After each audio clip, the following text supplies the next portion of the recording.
adventure! Autorack train with no engine. All the trains in North America are proud of being healthy and strong. They like to go in all directions with passengers and freight for the hard work they do every day. One afternoon, Mevi was delivering some building supplies to Chicago. Sir Topham Hatt was there. "I would like you to collect an auto train and bring it to Vickerstown today," he said. "Yes, sir," Mevi said. "I'd love..." And she puffed away.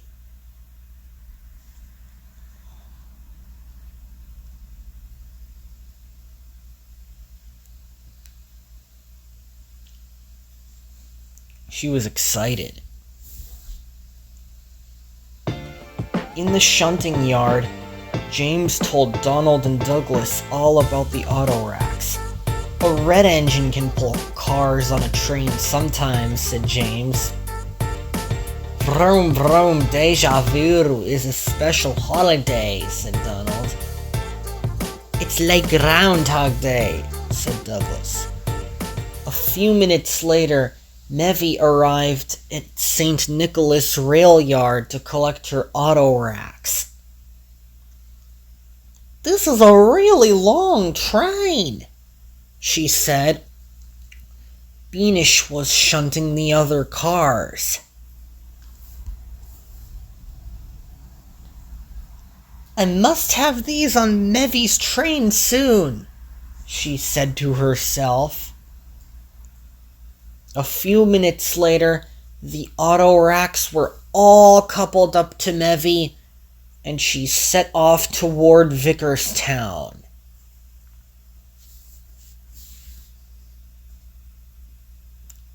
It was a long train, but she carried on. 21 Autoracks were very heavy, but Mevi pulled them nice and slowly. "The countryside is beautiful," Mevi said to herself. "Pulling auto trains is just as much fun as pulling the express with the other engines." Mevi was very proud of doing her work,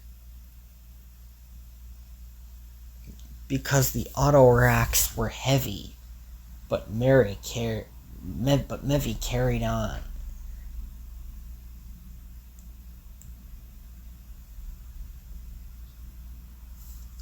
The railroad crossing gates came down for the cars to wait at the crossing,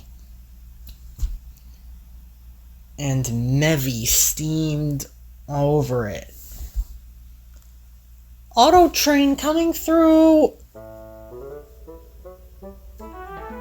Then she began to go around mountains. "That's a nice lake," she said to herself.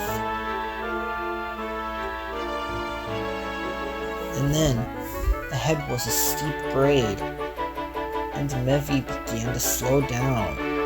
"I must get to the top," she said. Then, a coupling snapped and the train rolled away. "What was that?" cried Mevi's driver. "I think we have an emergency," Mevi said. "We have to stop the train. Quickly." And her driver did. As the runaway cars rolled down the grade as fast as they can, but with no engine. It was an Autorack train with no engine.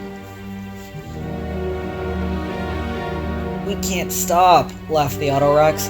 "Whee! Hooray!"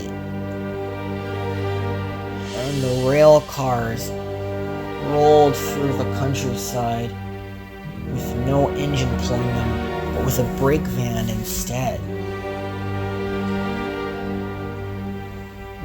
And they sped right past the yard where Mevi picked up the rail cars.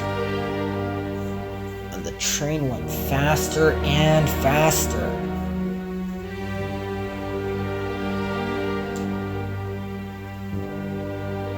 And then they went over a bridge. And past workmen working on the tracks.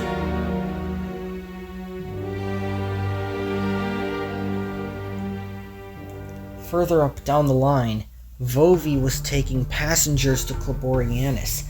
"This is the last stop I'm going to." And then she saw a horrifying sight. "Oh my goodness," cried Vovi. "Those cars shouldn't move with no engine." Her driver put the brakes on.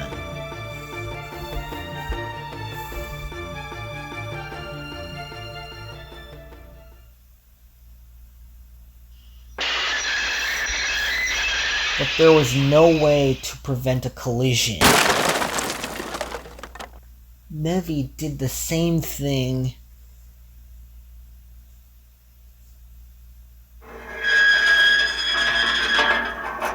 And for her, there was also no time to prevent a collision.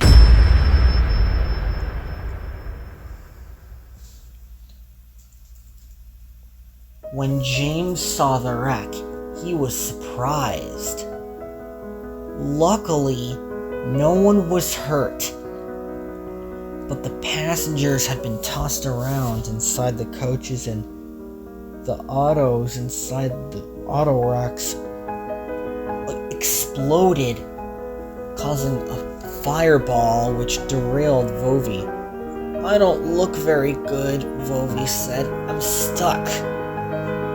"I can help with the Amfleet cars," Percy said. "They can get to Klaborianis soon." A few minutes later, Mevi shunted the other cars up to the other ones. And in the evening, he told the engines all about his day in Klaborianis. "That was a fun journey," said James. "It was," said Vovi. "That it was," said Mevi. "Klaborianis is a state in Mantania," Percy said. All the engines agreed about the new state.